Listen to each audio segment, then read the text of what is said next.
diversion in the sense that the people who have been elected in the state of Arizona apparently feel very passionately about these issues.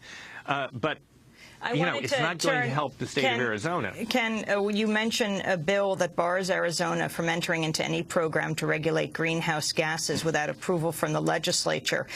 There are only two ways to vote on this, said Representative Ray Barnes of the latter initiative. Yes, or face the east in the morning and worship the EPA because they own you. Isn't there also a bill that's just been passed around trees? I don't know if there was a bill passed around trees, but there's a state senator, Sylvia Allen, who said that trees were stealing Arizona's water supply. She was quoted as saying that. I mean, the rhetoric is really quite stunning. I mean,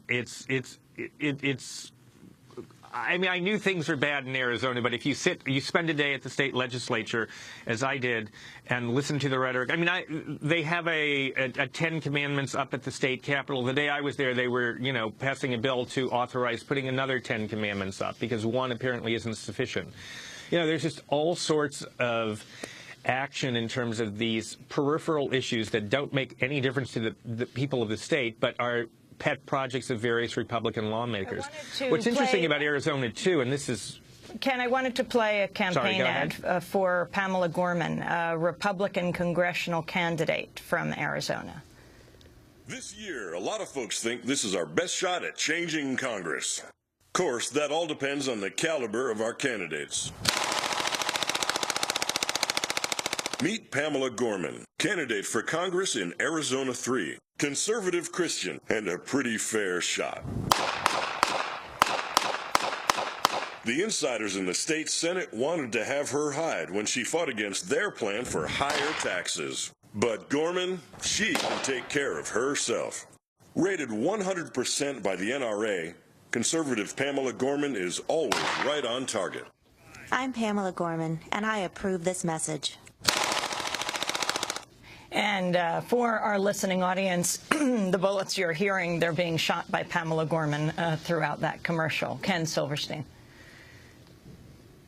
Well, yeah, I mean, that's fairly standard run-of-the-mill stuff in Arizona now. I think I may have mentioned this just a moment ago. If I didn't, when the lawmakers approved a constitutional right to hunt in Arizona. There's not really a threat to hunting in Arizona, but they felt the need to pass a constitutional right to hunt as well.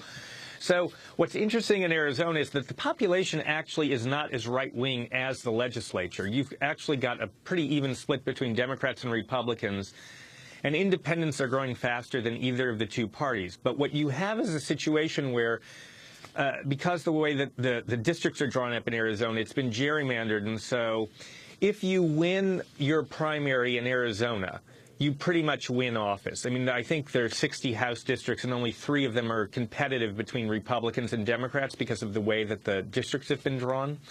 And so in the primaries, the further to the extreme you go, the more likely you are to win the primary. And once you're through the primary, that's it. It doesn't matter if you have a perfectly sane, lucid opponent from the other party. The way the districts are drawn, you're in. And so this situation, it encourages candidates to move further and further and further to the extreme.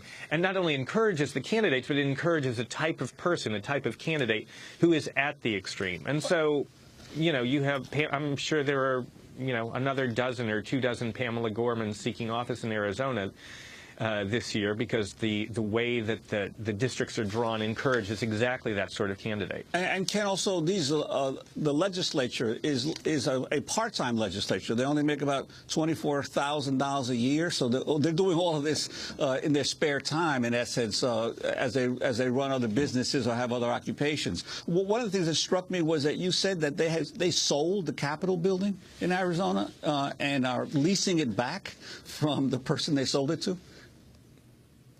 Well, they've taken all of these desperate steps because the state, as I mentioned, is completely bankrupt. They have this enormous budget deficit that they have to cover-up. And so they've taken all sorts of steps to just generate money and throw it into the budget hole and say, okay, we've balanced the budget. So, yeah, they sold off the Capitol building, and now they're leasing it back, which, of course, over the long run is going to cost the state far more than simply maintaining the property. And they've sold off dozens of state buildings. They've talked about, I don't think they've actually sold off any prisons, but they were talking about privatizing the state prison system, including at one point there was talk of, maximum security prisons and even the prisons that hold death row prisoners. They were going to privatize those. Anything that can raise money to paper over the deficit they've done. They also took the state lottery revenues, and they took 20 years worth of lottery revenues and securitized it. So they raised money by selling bonds to using 20 years future state lottery revenues. All sorts of budgetary gimmicks. They've raided all sorts of funds that are meant to do that the state voters have put aside for specific measures. There was a tobacco tax, and this was supposed to go for education, and the state lawmakers have tried to raid that fund and use it to cover up the deficit that they've created simply by cutting taxes all these years. And so you've got all sorts of wild schemes. There's the Republican primary, August 24th, J.D. Hayworth versus John McCain. I want to turn to the radio talk show host, Arizona Congressman J.D. Hayworth, in the Republican primary. In this clip from earlier this year, Hayworth is asked about his ties to the birthers by MSNBC host Chris Matthews on Hardball. Are you as far right as the birthers? Are you one of those who believes that the president should have to prove that he's a citizen of the United States and not an illegal immigrant? Are you that far right? Well, gosh, we all had to bring our birth certificates to show we were who we said we were, and we were the age we said we were to play football and youth sports. Yeah. Shouldn't we know exactly that anyone who wants to run for public office is a natural-born citizen of the United States and is who they say they are? But let me pause and make another point. Do you think there's a question out there? No, I'm reading your letter that says the president should go back and get his birth certificate from the governor of Hawaii. You dated this November 6, 2000. I'm just asking you, do you stand by this letter? No, should the governor of Hawaii produce evidence that the president is one of us, an American? Do you think that's a worthy pastime for the governor of Hawaii right now? No, look. I think it's important for all of us to be. Well, I'm just saying the president should come forward with the information. That's all. Why must we depend on the governor of Hawaii? Well, there you have it, J.D. Hayworth. He's up against John McCain for the Republican senatorial nomination. Ken Silverstein, final comment about Arizona. Well, yeah, Hayworth is sort of, classic Arizona. The guy's a complete knucklehead. He was a member of Congress. He was elected in '94. Had very close ties to Jack Abramoff, became known for absolutely nothing other than embarrassing the state and making idiotic comments, and now he's mounting what appears to be a credible challenge to McCain. McCain, of course, in order to fend off this challenge, has not done anything principled like actually stand up and say, my opponent is undignified, but has simply moved right to try to become, appear to be more conservative or equally conservative to Hayworth. So that's, a classic example of the sort of politician the state of Arizona is producing right now.